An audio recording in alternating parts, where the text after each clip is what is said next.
Welcome to the Industry Insider, brought to you by PromoCorner. Each week, promotional product professionals Meg Erber, Jeff Franklin, and Stephen McFadden, along with special guests, will discuss industry news, trends, and events with a focus on educating the promotional products industry.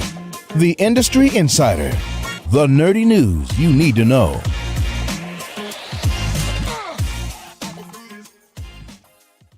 Welcome back to yet another exciting episode of the Industry Insider, your promotional products podcast where you can get all the nerdy news you need to know about. My name is Jeff Franklin, National Accounts Manager with Headwear USA, and I am joined today by three other lovely folks. But of course, before we get to them, we got to tell you about our fine sponsors for today. Good friends over at Bell Promo, the home of the 12-piece minimum on everything. They offer simplified pricing, one low setup, and never repeat setups, regardless of the number of colors, locations, or decoration method. Bell Promo has the largest inventory of product styles and colors, and in top categories like drinkware, bags, writing instruments, and apparel. Bell Promo offers free samples and was one of the 2021 best places to work. So be the reason someone smiles today, and go check them out at bellpromo.com. That's BELPROMO.com. Tell them the Industry Insider sent you. Why don't we say hey to Stephen McFadden today? How are you doing, man? You're looking good. Hair is spiky. You know, I hear you've got some good news about a little bit of a trip that I'm going on the promo cruise in what's that, like a month and a half. So I just figured I'd throw that in there because I know Meg's really salty about it. So I was trying to let some time pass from when I just told her, a few minutes ago, so maybe she wouldn't be mad at me, and then you had to just bring her right back up. So that's what I do. Yeah. That's what I do. So where are you guys going on the cruise? Tell us about it. Oh, geez, you're asking me to pull the itinerary here. I know it's goes out of Fort Lauderdale, I believe, or Orlando. No, it goes out of the Orlando. I don't think it's going out of Orlando. Yeah. It's going out of Iowa. No, it's Orlando. I know we go to Orlando, then we go. I think it's Eastern Caribbean, so it's Nassau. The K. What is it? The Coco Cay. Yeah, and then one other stop. So I'm excited. I've done lots of cruising, but nothing like this. I've never combined work and cruise before. So yeah, it should be fun. Neither has Meg, actually. Yeah, neither have I. Yeah. And it sounds like she isn't going to anytime soon. So that's, nope. Look, all we're doing is creating promo FOMO so that we make sure Meg's on the next one. That's all there is to it. All there is to it. Meg Erber, since we brought you up so much already, why don't we say hi to you? How are you doing?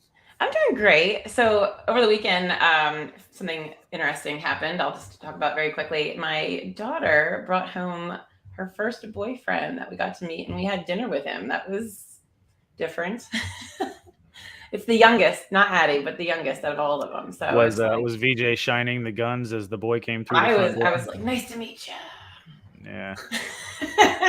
And you were wearing you were wearing your brawny flannel, yes, so to scare the guys off. I was.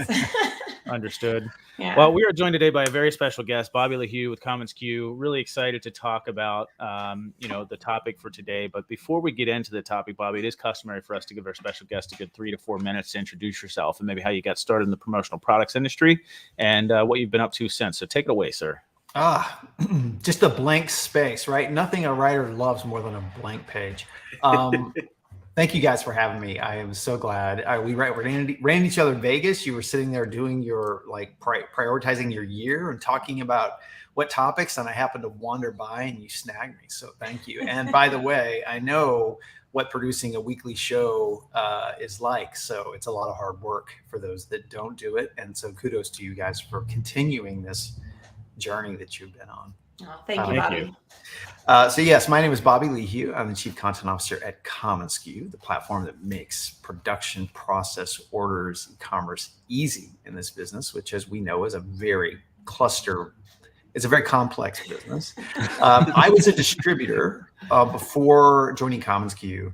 I was a distributor for about 15 years. I was the CEO of a distributorship that was based out of Oklahoma City, and what we focused on fulfillment, e-commerce programs, and really large company store programs. And so that was my background, which led.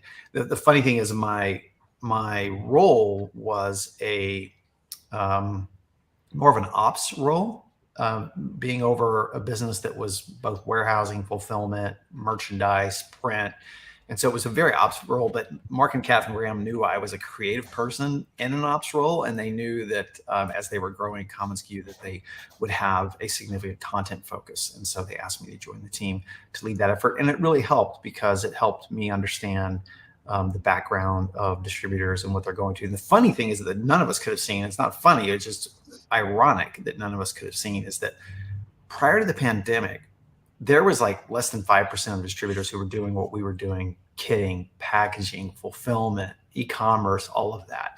And then pandemic happens and suddenly everybody's doing it. So what I thought was a very old school experience has now become far more relevant than ever. So it's ironic that I find my relevance growing in the business because everybody's in this part of the business now. So there you go. I don't know if I summed it up very well for you, but you can ask me questions if I need to clarify. No, I think it's great. It's funny awesome. It's funny you mentioned that. We were kind of having a reflection period too, thinking back right before COVID, and in 19, right before COVID, I remember feeling like we were very experimental and saying, okay, well, what if we did like new hire kits and like package them and ship them out, and like let's dedicate like this little shelf area here to it. And little did we know, 3-4 months later, if you looked at our warehouse, it's like all of it shelves now, and we have 3 more places. It's like, holy smokes. Yep. So, it's wild. Crazy. Yeah, I just published an article today on how the complexity has changed with some graphs and charts that show how it used to be this linear process. Client would place an order with the distributor places the order with the supplier, and then client would receive it. Thank you. And now it's far more complex than it ever has been. So Bobby, I have a question for you. Yes. At your distributorship, you said you were more in the operations role. So now, you being the chief content officer, when did you see that switch? When did that switch flip when you started doing storytelling and becoming this content creator? Really great question. I wish I would have brought it for show and tell, but I have the very first product where the light went on for me. So we were struggling with our marketing. As a distributor, we're struggling with our marketing. We were taking supplier product promotions and flyers and things like that and just sort of vomiting them out on our audience, right? So we would get this week's sale or this month's whatever, and we would just push that stuff to our audience. And what I realized as a distributor, so we were working with corporate clients, and so they had a pretty sophisticated marketing team, pretty sophisticated Marcom community. And our target market was the marketing communications professionals. So we had to really up our game in terms of our marketing. So as we were doing this, we realized, our emails weren't doing anything. Nothing was really performing. And I had a client invite me out to talk about a project. They were opening a brand new museum, and they wanted to do a gift for their donors. And I'll never forget when it occurred to me, because it's rare that you get to sit down with like I wasn't with the marketing team. I was with the administrator who was over the entire museum. And she went through the story of how they started and the donors, and did this rare thing where she talked through the whole project with me and not just, hey, get us some letter openers. And it made me realize, wow, if we could tie the story of this museum's opening to this piece and then craft that in a narrative form for our email newsletters, we might actually get those things opened and read. So we tried it, and I'll never forget the moment where I realized that storytelling works is when the vice president, actually she's the EVP of a huge company, our number one client, never opened our emails, started opening our emails. And then about 6 months later said to me, when I saw her out in a meeting, she said, hey, you guys are really growing.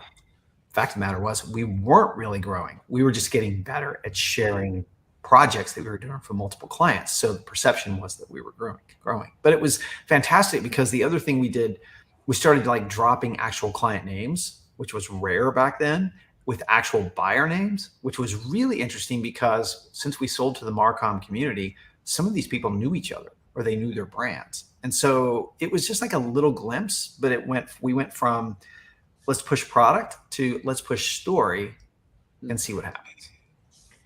Yeah, Stephen, prior to the show starting, had a really good example. Stephen, why don't you talk about that? Because it paints a really good picture. It's about just the rally towel, right? Or the terrible towel. Oh, man. But I'm basically stealing Bobby's story. Oh, sorry. So it was Bobby's story. I apologize. But you tell it better, Steve. So, all right. So here's what happened. So I went, I can't remember what it was. I think it was a commonsku sessions. I think it was in Los Angeles, and you were there and you were talking about if I'm remembering correctly, you were talking about the art of storytelling and how to sell using storytelling. And we actually had you do some, send us some stuff, and it was awesome. Well, I then it's always stuck with me, this visual of storytelling. And I did my best Bobby Lehew impression when I went and did a college class and talked about, I think, one of the easiest examples, which is the rally towel, and specifically the Pittsburgh Steelers rally towel, Jeff. Is there really another rally towel? No, I don't know. So anyways, I showed two graphics just like Bobby did when in the session, and showed one picture of the traditional rally towel product picture of, here's a rally towel and all the little tiny rally towels next to it, and asked, what do people think? And it's met just like you would think, like, yeah, cool. Like, what is this? These are colorful squares. There's really nothing you can see that elicits any emotion. And so then I flashed to the picture of a full Pittsburgh Steelers stadium and everyone going crazy with their terrible towels. And the reactions with that are just so much different because it tells the story of, I bet, Jeff, you probably have one still, don't you? I have at least a dozen of them. Actually. Right. And you can probably remember, okay, I got this at the game, or there was this going on, or there was a play. The product connects you back to that moment and that feeling. And that's the whole point of storytelling with product. If you can get your customers to start thinking about what they're doing with the item and where they are and what emotions elicited, it's so much better to sell that way, because that's how you can get ROI and ROE, right? So yeah, that was the example. Did I do it justice? Yeah, Bobby? Absolutely. It's just the visual. It's always the visual. Sports merchandise to me is always an easy way to get it. It is, yeah. Right. It took us a long time, I think, to tie corporate branded merchandise with what's happening in the consumer market. I think when we tie those together, I think our audience goes, oh, we get it now. Mm-hmm. It is one question I have about storytelling, and this is I have roadblocks with it a lot of times because it's hard to figure out the story sometimes when we're so used to in our industry going product and solution first. Storytelling is the end, almost like it's what happens after the product's been delivered. And so it's like, how do you go into markets where the story isn't as easy? Like in sports is easy. I can go to the stadium, I can take pictures of the tailgate, pictures of the families. That's an easy one. How do you do it, and how do you teach people to do it, or what's your advice when you want to do this in markets that are a little more complicated, or don't quite have that mass picture, that you can present? Yeah. I think the challenge that we have with storytelling is we think that it should have some dramatic climax, or that it should be a dramatic story, which is not the case at all. In fact, the sooner we can break away from that, the better for our storytelling, because really what we're doing is we're just telling stories about projects, how projects happen. For example, in our industry, there are probably 3 or 4 perspectives. And once we understand point of view and perspective, we can really unlock story. So when I ask a distributor, like, what's your best, tell me your best story, client story, they'll start to talk about their client story. What's funny is they don't even realize it, but they're talking about the story from their perspective, like how difficult it was, how hard it was to source the project, what the client needed, how the client was happy. And without even knowing, I asked for the client story. They didn't share the client story. They shared their story. And that's a valid story. That's like, I'm a distributor. That's my perspective and my point of view. There's the manufacturer side. So Meg knows there's on that project that there's the supplier story, how difficult it was to turn it, what they had to do on the factory floor. And then there's the client story, the client buyer, actually, the buyer story, why the buyer thought it was important, why the buyer thought it was important for this project, the budget, all of those kinds of things. And then there's the end user story. So we've got 4 different points of view for that one single story. The other thing, Stephen, is that where a story has power is not in how dramatic it is. In fact, you can take the simplest story. It's resonance. So for example, since we do, so we have distributor customers all the time share their testimony or their story, it can be a little 30-second window where a distributor is talking about how they engaged commonsku and it completely simplified their work life, completely simplified their work in their team. And the language they use gets emotional. It gets around how the fact that it made it easier. We were so frustrated before. And it's that moment of resonance that really is the power of the story. because no matter what industry it is, whether it's insurance, technology, the merch industry, we have a luxurious opportunity for story because it's a fun business. But no matter what, it's about really audience resonance. People understanding that, hearing that perspective and going, oh, I get it. That's us too. As you're mentioning that, I was thinking back to some times where I've used storytelling myself from my perspective to win new business, as opposed to help them execute a project. Like we get asked all the time, or we want to show examples of how we've gone above and beyond for customers sometimes, right? Exactly. Because they want to know. And so inevitably I pull, my brain just goes to orders that have gone awry and just the crazy things that we've ended up having to do to make sure that they follow through.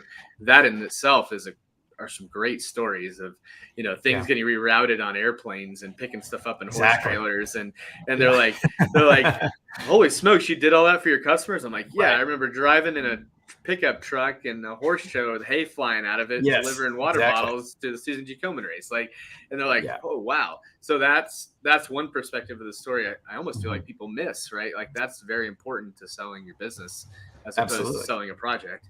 Yeah. What you just said there, what you just did, because you intuitively, as a professional who's been at the game a long time, you did situational storytelling. You knew in that moment which story to sort of pull from your mental filing cabinet for that particular situation. And the same can go for a supplier who's talking with a distributor about how they rescue a distributor client. I mean, it can work so many different ways.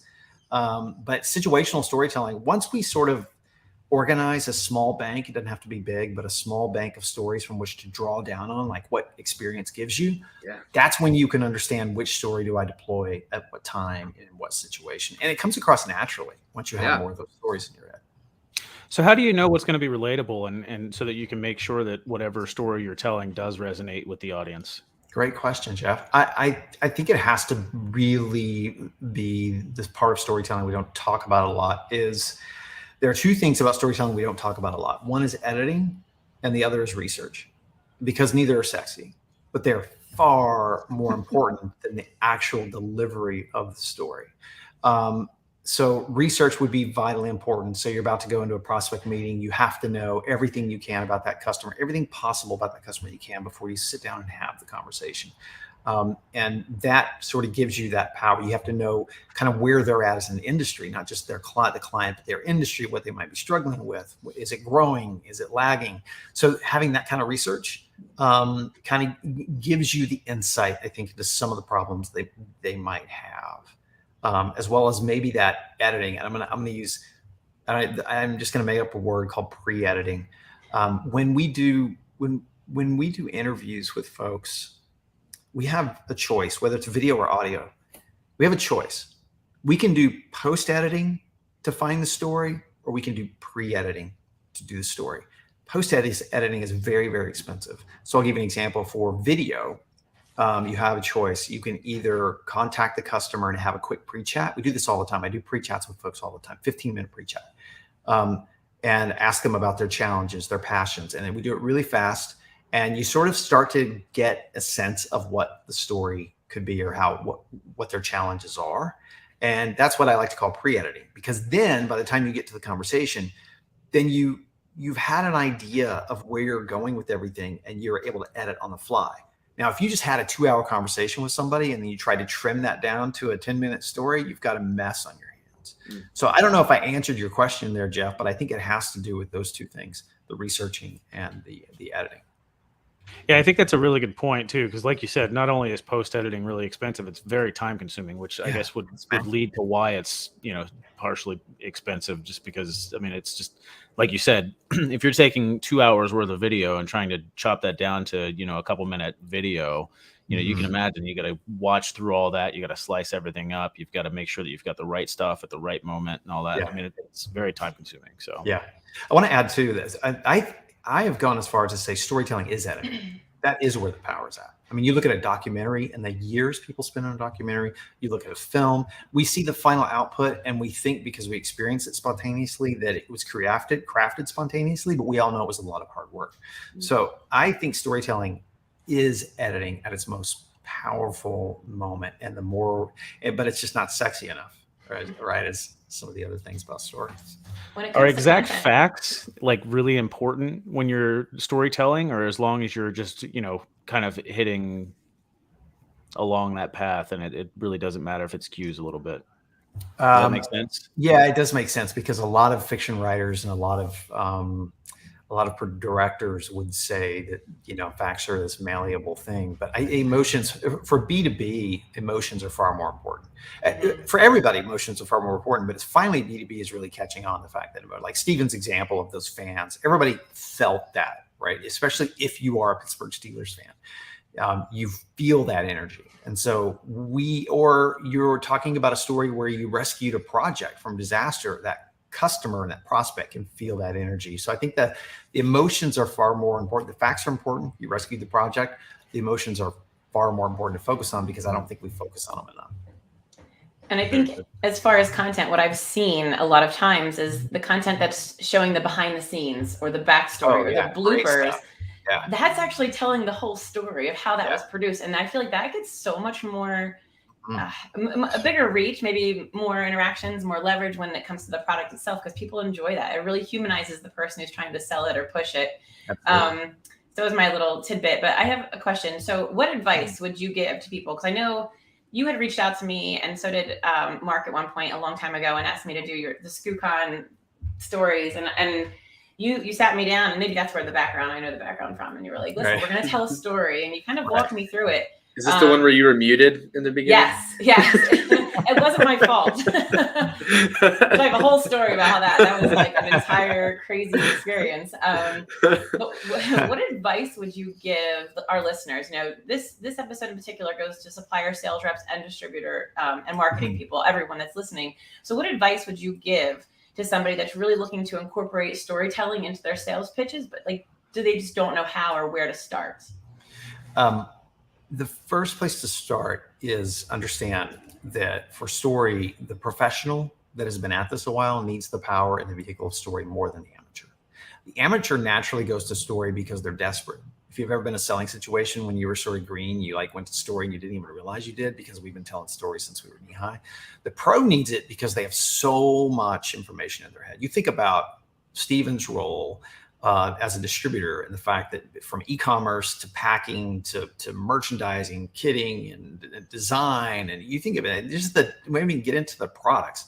The products, you have so much information. We end up word vomiting those out on our customer's desk or out to them. And then the supplier side, you have so many processes, so many products, so many things. So I think the key is to channel in on a pretty finite moment in your journey. So like Meg, we do at SkuCon, we have customer stories or stories where folks are sharing just stories from their journey. I like to end a pre-chat, just ask them, what is it about your journey? Like, help them unpack it. What is it they're most proud of? What is it that touches you emotionally? What is it that you're passionate about right now? That's usually a little marker for it. So I think the more you ask yourself questions about it, the better. And then for the pros, we have this wide swath of information that we have to actually drill down into some kind of finite experience. So the more finite, the better. So if that means you getting up to tell a story, in most TED Talks, TED Talks are 18 minutes. There's a great Chris Anderson video on there about how to do an effective TED Talk. And it's really powerful because the more finite you get with your story, the more potency you're going to have and the more relatability you're going to have. Did that answer your question, May? Yeah, I think so. It was really good. I know doing public speaking, I go to women's leadership conferences and all these different big things when people are telling these stories, and the speakers that are really good, they're telling a story and then they circle it back at the end and they wrap it up in a nice little bow. And I feel like those are the best stories. Do you advise that at the end, like wrapping it up with a little bow and kind of circling it back to the very beginning and like that? I don't know. Yeah, I do. I never really felt that way. Catherine Graham actually helped me with that one because she was really big into that. And what I now tell folks that are going to tell a story, so for example, at SkuCon, is end with either this emotional denouement, this emotional moment that we're all going to understand together and experience, or it can be very practical. Here are the three things. Here are the things I talked about for the past 18 minutes. Here are the three things I recommend that you do. It's a really simple tactic, but it works because it sort of helps people go, okay, because I'm one of the worst when I speak, and I'd be like, here's all these 200 ideas that you should implement. And then I walk away and go, good luck, everybody. And that's not the way you do it. It's interesting that you mentioned difference between pro and amateur in the industry. And I think we do get so focused, we're training new folks now, and we're so focused on getting them to learn the things about the industry. And at a certain point, we all of our salespeople will look at them and we say, you're not going to know every product, there's just no way. Right. Yes, It's almost not important, that you do. Yeah. And I've, as you've been thinking about some of the most successful, new business we've gathered, and it always started with me telling some random story that has something to do with promo, maybe not at all, but it gets me in the door. And then they're like, all right, well, tell me a little bit about the details now. Right? Then you dial into the facts that you've had in your brain that you've been wanting to tell them the whole time. But you didn't have the opportunity until you kind of broke it down on a personal level and created that empathy there. So, by the way, I think the hardest part for us, because there's a lot of extroverts in this business, or there are introverts who are ambiverts, or either extroverts or ambiverts, is the hardest part for our industry is not the execution of a story. It's not the telling. It's not that part of it. It's the gathering. It's the making it important. It's getting that into your ecosystem as a business to understand, because storytelling is not just a salesperson experience. It's actually everyone's experience, from customer service to getting, if you can get your front lines and other people engaged in say the factory floor, some project that comes along, somebody saw this would happen in our distributorship. Sometimes our order processing team would actually say, hey, Bobby, have you seen this project? Because the salesperson didn't tell me about it. And they would say, did you see this project? It's for PBS. You should check this out. Oh, that's a cool project. And so you sort of get your story signal on for the entire organization, and you'll be able to gather them. But that's the hard part. The hard part is actually making it important enough to gather, edit, and create this sort of cadre of this collection of stories that you can use. All right, I have kind of a loaded question, Bobby. Okay. Do you think storytelling is now more important than it was pre-COVID? I do, because what I think what I wouldn't say is it's not been more important or less important. What I would say is there's now more emotional resonance. Yeah. So people are, I think, now more, I can use the word, tenderhearted and open to the emotional part of the story. It did something to us. And you guys know that I Marketing Profs helped craft my storytelling, because they forced me several years ago when I was with Robin to work on this topic for them. And so we did it for our business. And then I started doing this for Marketing Profs as workshops. So I got to talk to insurance and finance and all of these boring industries, which there's really no such thing. And they would always say the same thing. Our product's so boring. We don't know how to package this. But post pandemic, I think the emotional resonance is so strong, and it's easier now to find the story and the emotional resonance. I was going to lean into that a little bit. It feels like because of how we're doing deliverables and experiential things and things in their homes with their kids, with their families, the opportunity for stories has grown exponentially compared to pre-COVID. But that was just my perspective. I wasn't sure if that seems like pretty universal in the industry now. So very, very. Very cool. Meg, you got a follow-up question? Just one question for Bobby. What are you reading right now, Bobby? I just finished Cormac McCarthy's his first book called The Passenger, and I'm starting to read Stella Maris. And the reason I also think is important for context, we're gonna be done in like 30 seconds, aren't we? So it's really a buddy of mine read this, and he's a film degree, and he said, hey, I didn't care for the first one. I really loved the second one, and I had the opposite experience. I loved the first novel, and I'm into the middle of the second. The reason why I bring it up is because it's all about resonance. Robert McKee, the screenwriting consultant to Hollywood, said, two people can walk into a movie and walk out, and one of them loved the movie, one hated it. The reason is because somebody empathized with somebody in the novel. You empathize with a character. I know we're out of time. But no, you're fine. You're fine. Yeah. I love that. I really love that. I really do. That's what I'm reading, Meg. How about y'all? Do we have time for y'all to? Yeah. Say what I actually didn't get a chance to read this last book, but I just listened to. You guys are gonna think I'm so hokey because I listened to all that like self-help stuff, but I just listened to We Never Die by Matt Frazier. I'm sorry. I like to connect with my light workers. I'm not familiar with that. But I'm reading something similar by Pima Chodron, if I'm pronouncing her name right. How We Live, basically. It's yeah, it's all in that whole thing. Yeah. I had a loss a couple of years ago and struggle with that, and these books kind of help. So yeah, for sure. Yeah. Steve and Jeff, what are you guys reading? Anything back in the cereal box? What? Yeah, actually, just had a conversation with Tony Lametti the other day, and he turned me on to a book called Never Split the Difference. So I've just started that. So I don't have a whole lot of detail yet. Title. It's really good so far. Yeah, it's an FBI negotiator, actually. Steven, you'd probably be turned on. I was gonna say, I actually, shameless plug, when I got my Harvard degree in negotiating during COVID, because they had that ability where you can take free classes at Ivy League schools. We went through that book. So, interesting. What was the title, Jeff? Yeah.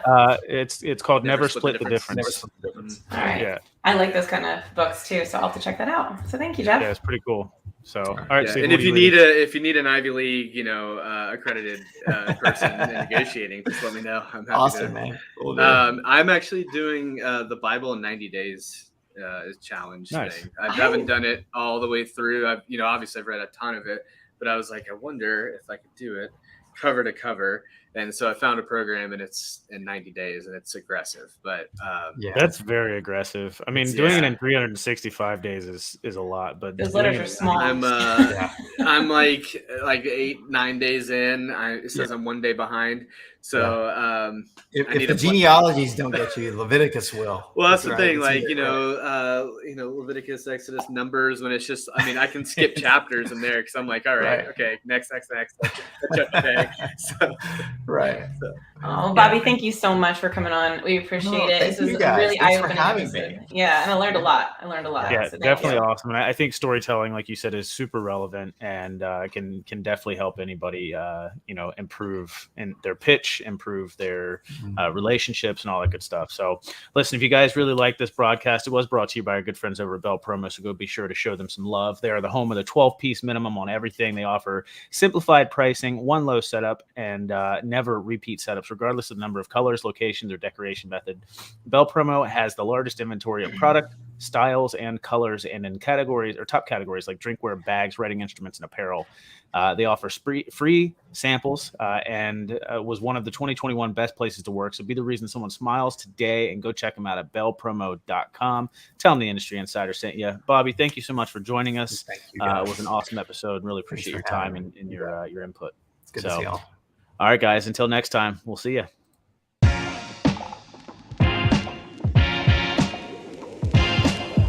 Thank you for listening to this week's episode of PromoCorner's Industry Insider. For more great content from industry thought leaders, including podcasts, blogs, and videos, visit PromoCorner.com.